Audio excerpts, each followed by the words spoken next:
Hi Paul, Tony here. I'm sorry that I'm not putting this on YouTube. I just don't have a YouTube account. When I do get one, I will definitely post the tank on here so you can actually have a look at it. However, without further ado, I'll take you from the top of the tank through the back of the tank and then down to the sump, and then we'll move around to the front of the actual tank itself. So as you can see up here, as you did say to me earlier, just to make sure to get as much oxygen to hit that surface as much as possible. So I've taken the lids back a little bit, so I've got a lot of space there, so we can get that oxygen absorption into the surface of the water. As you can see, I've got a Gyro XF350 pump. It's set on lunar tide cycle at the moment. Maybe you'll have a better idea of what I should really have it on. However, that's it up here sitting on the tank. I got this from the shop probably about 2.5 weeks ago. So I've placed that on the back and then on the ends of the tank, and then I've moved over and I've placed my MP40s on the back of the tank, and you'll see the effect when I move around to the front of the tank. I've also replaced my auto top up with RO water rather than salt water.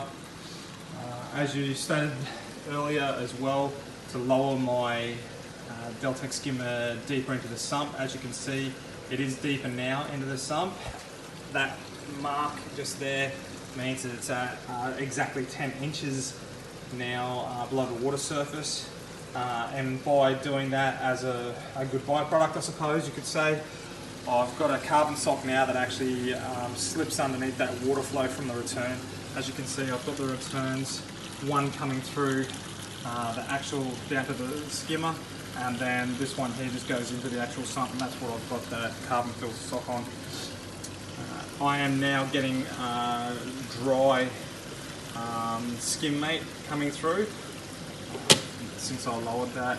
In the other area here, you've got your mechanical filter, which is essentially just that wool that's just sitting in there collecting as the water flows through it. I'm not sure if that's going to make much of a difference. It seems to have. It gets dirty and then I change it weekly. On the side of each side of this chamber, you've got these two baffles. This is polyfilter just jammed into those baffles. As you can see, they're pretty saturated with detritus at the moment, which is good. In the next area, I've placed in 3 of those blocks with the bio balls, and that seems to be working. Maybe too much for this tank, who knows. And then we've got the return pump in the last chamber, and you've got the chiller there sitting on 26 degrees. It's on at the moment. As you can see, it's a lot cleaner than what you remember it. It had a lot of live rock in that area there underneath the skimmer there, and in there it had the coral bags and the live rock. So I've taken all of that out. Now it's a lot easier and more manageable. Alright, we'll move over to the front of the tank now so you can have a quick look.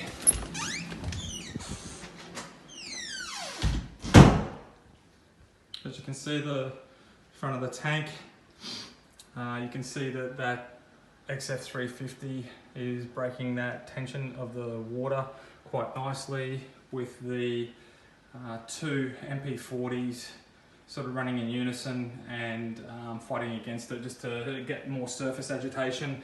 And you've also got the outlet of the actual tank itself providing more surface agitation, fighting against that MP40. As you can see, it's very clean compared to what you remember it being. I've used the vacuum on the substrate, and the substrate seems extremely clean.